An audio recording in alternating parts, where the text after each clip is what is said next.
మీ అందరికీ శుభాభివందనం తెలియపరుస్తున్నాం. క్రిస్మస్ అంటే ప్రపంచమంతటా కూడా జరుపుకుంటారు.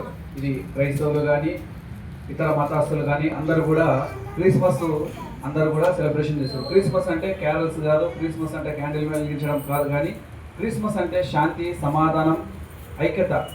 యేసుక్రీస్తు ఈ లోకమునకు శాంతి సమాధానాన్ని పంచడానికి ఈ లోకంలోకి వచ్చి ఉన్నాడు.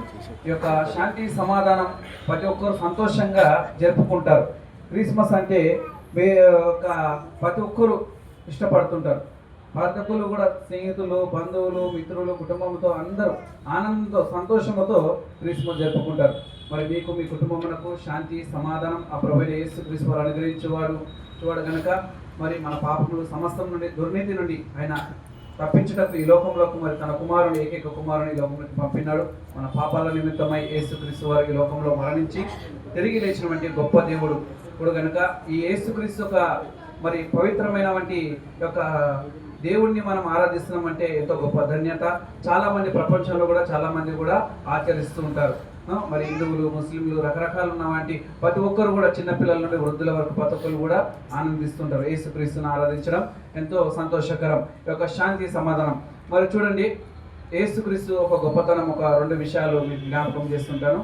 మరి యేసుక్రీస్తు ఈ లోకంలో జన్మం అనేది ఒక గొప్ప విషయం.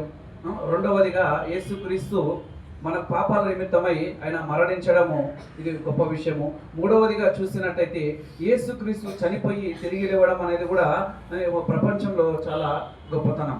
చూడండి, నీ యొక్క జననం గురించి, నా యొక్క జననం గురించి, నీ డేట్ ఆఫ్ బర్త్, నా డేట్ ఆఫ్ బర్త్ కానీ క్యాలెండర్లో ప్రత్యేకంగా ఉండదు. పద్మక్క గారి జన్మదినం పలానా డేట్ అని క్యాలెండర్లో లెక్కించబడదు. ప్రపంచం అంతటా కూడా మరి జరుపుకోవడానికి ఉండదు. మరి మల్లెజ్ బ్రదర్ గురించి కూడా జన్మదినం పలానా రోజున అక్టోబర్ 15వ తారీఖున ఉంటుందని కూడా క్యాలెండర్లో ఎక్కడా ఉండదు ప్రపంచంలో.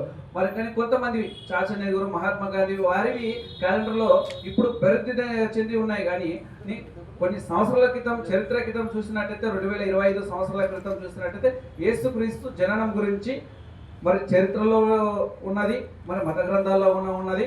మరి ఆ యేసుక్రీస్తు జన్మిస్తాడని క్యాలెండర్లో లెక్కించబడి ఉన్నది.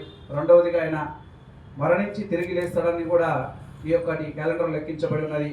మరి యేసుక్రీస్తు ఈ లోకంలో ఏ విధంగా జీవిస్తారన్నది కూడా మరి క్యాలెండర్లో లెక్కించబడి ఉన్నది. మీ అందరికీ కూడా క్రిస్మస్ యొక్క శాంతి సమాధానం కలగాలని ఈ యొక్క కార్యక్రమంలో మనమందరం కూడా పాలుపంపులు పొంది దైవాశీర్వాదాలు పొందుకొని మీరు పొందిన ఆశీర్వాదం మీ చుట్టుపక్కల ఉన్న వారికి, మీ బంధువులకు అందరికీ కూడా తెలియపరచాలని పురపేట మనం చేసి కొద్ది మాటలను దేవుడు దీవించినగా ఇచ్చిన అవకాశం బట్టి మరి ఎంతగానో వందనాలు చెల్లిస్తున్నాం. మరి